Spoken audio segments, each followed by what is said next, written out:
Hey, what's going on everyone? So Fulham are all set to sign Andreas Pereira after having an offer of £8 million plus a further £2 million in add-ons accepted by Manchester United. He's expected to undergo his medical today evening and be unveiled over the weekend. United will retain a 20% sell-on clause should Fulham part ways with the midfielder in the future. Despite spending 11 years contracted to United, he's only made 75 first-team appearances and never really been able to nail down a regular starting berth.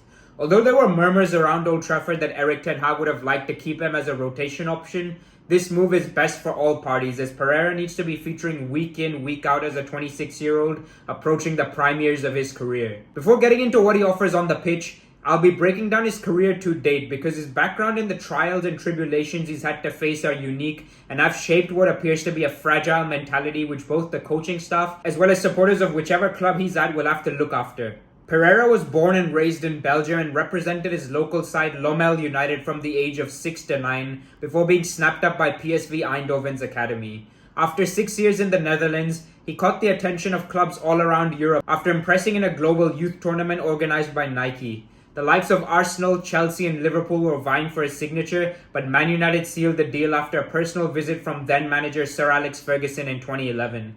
He began making a name for himself for United's under-18 side after captaining them to victory in the Milk Cup as a 17-year-old and being named player of the tournament in the process. This led to him signing his first professional contract and being promoted to the reserve side.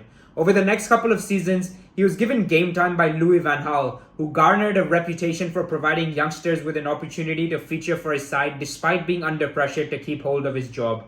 Unfortunately for Pereira, Van Gaal was sacked days after winning the FA Cup and the incoming Jose Mourinho made it clear that he would opt for experience moving forward. With this in mind, he sealed a loan move to La Liga side Granada where he was far and away the best player in a team which finished rock bottom of the league. Expectations around Old Trafford were that Pereira would now be given a chance, but after lengthy discussions with Mourinho, he opted to go out on loan to Spain yet again, this time to a much bigger club in Valencia, who finished the season in 4th place and got to the semi-finals of the Copa del Rey.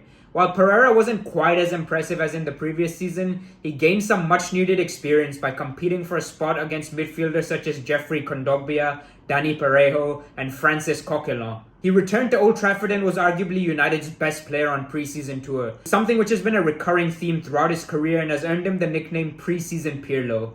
He even won a cap for Brazil's national side, a historic feat which made him the first player in their 100-year history to represent the country despite being born outside of it.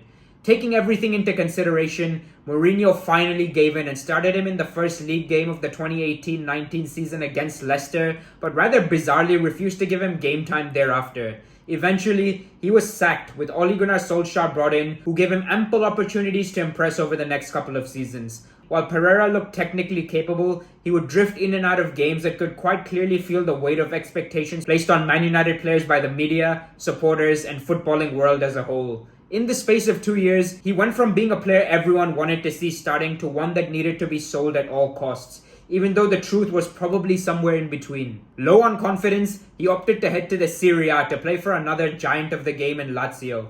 Game time was hit or miss under now Inter manager Simone Inzaghi, and this led to Pereira finally deciding that leaving Europe altogether was temporarily the best option moving forward. A decision he deserves credit for, as not everyone can come to terms with the fact that they're surplus to requirements and no longer welcome. Things have turned around since he rocked up at Flamengo, as he was labelled by the media as the most complete midfielder in the league and looked all set to make his move permanent. This all changed in the blink of an eye as Pereira made a decisive mistake in the final of the Copa Libertadores, which is essentially the South American version of the Champions League, against rivals Palmeiras who lifted the cup.